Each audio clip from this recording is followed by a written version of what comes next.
বিসমিল্লাহির রহমানির রহিম। আমি এখন মাছ ভেজে নেব। মাছে আমি লবণ, মরিচ, হলুদ,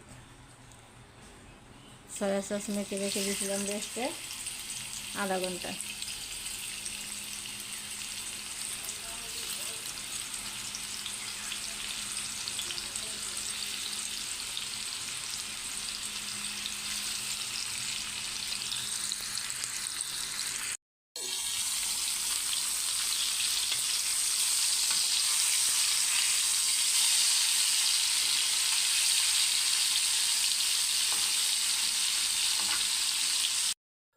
বিসমিল্লাহির রহমানির রহিম। আমি আলু তরকারি রান্না করব। প্রথমে দেবো কি দেখেন, জিরা, তেজপাতা, সরিষা।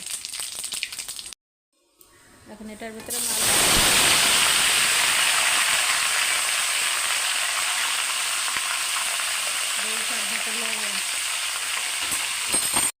আলু কষানো শেষ।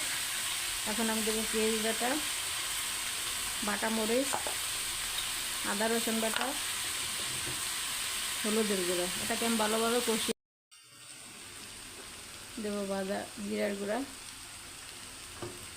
পরিমাণ মতো পানি।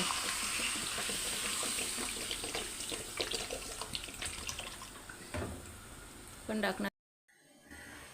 ঢাকনা তুলে দেখি আমার কি অবস্থা তরকারি।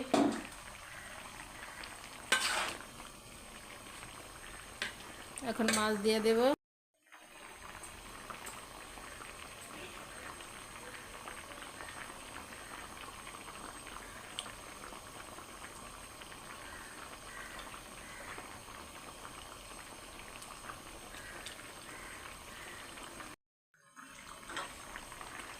কটা কাঁচামরিচ দিয়ে দিলাম।